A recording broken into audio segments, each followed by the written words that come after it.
So it seems that Reverend Wright and ex-Weatherman terrorist William Ayers are not the extent of Barack Obama's involvement with extremists.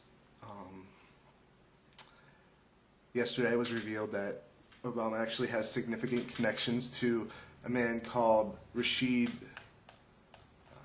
Khalidi, who is a anti-Israeli professor at the University of Columbia, a well-known anti-Israeli, a well-known Palestinian terrorist sympathizer. Now, Barack Obama was questioned about this at a rally he had recently. He was questioned about his connections to this man, and he said that, he was trying to play it down. He said, "No, we only have had a couple conversations with the man.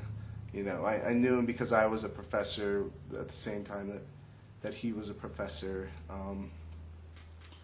And basically that he wanted to characterize that connection as people trying to paint him with guilt by association, and of course that was eaten up quite easily by the media and duly buried today. You can't find information about it at any major media outlet. Not shocking. It's nearly exactly what happened after the last two times that he was connected with extremists. But in fact, his relationship with Rashid Khalidi is actually quite significant. He's not only had conversations, but he's had, their families have shared dinner on several occasions, according to WorldNet Daily, who interviewed Rashid Khalidi and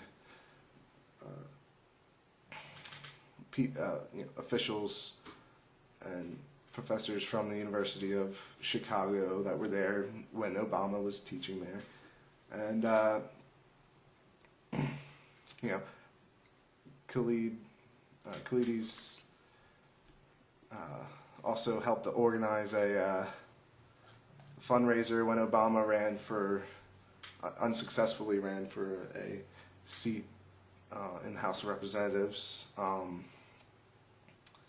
He said, when he was asked about it, Khalidi said that, "I was just doing my duties as a Chicago resident to help my local politician." And he says that he still supports Obama for president because he is the only candidate who has expressly sympathized or expressed sympathy for the Palestinian cause. And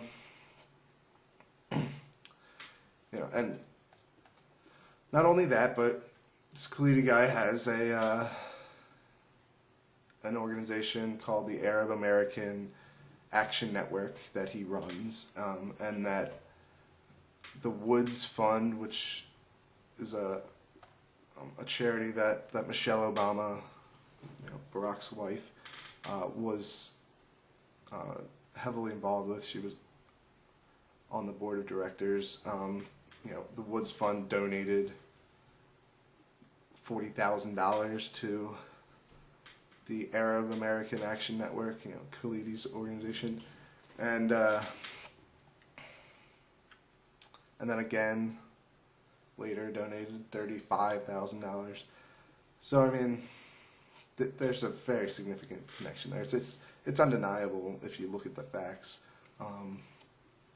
But maybe this guy's not too extreme, right? Maybe he's just a little off, or maybe he's just a little bit, too far to the extreme side. But no, that's not actually the case. He's claimed that Israel carried out ethnic cleansing of Palestinians, and he writes that Western powers only backed Israel's establishment because of a guilt of the Holocaust, and he argues for the dismantlement of the Israeli state, and yeah, he has called Israel an apartheid system in creation and a destructive racist state. Not exactly the words of a moderate. And most extreme of all, he has on several occasions implied support for Palestinian terror. He has tried to justify suicide bombings by Palestinians as a response to Israeli aggression. And in the dedication for his 1986 book called Under Siege, he wrote that it was for those who gave their lives in defense of the cause of Palestine and independence of Lebanon, specifically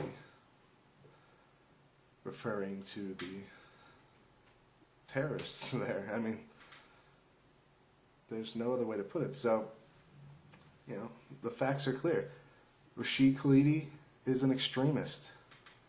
Barack Obama is friends with him, just as he's friendly with William Ayers, and just as he went to the church of Reverend Wright for 20-odd years. That's not a pretty picture of who this guy is, It's not like we can go off of his record. He's been in the Senate for 3 years. 2 of those years he's been campaigning for president. I mean, what do we have to judge from his congressional record, really? Huh? What, he helped pass some sort of ethics reform bill? That's a huge accomplishment there. So I mean, how are we going to judge this guy besides by his contacts and in his past, the people that he surrounded himself with? How, what other way is there to see this man's character? And so when you look at those connections, you can see the extremism there, the radical element of the contacts he's kept in the past, and it's not pretty, it's not good, but we'll see what else comes along.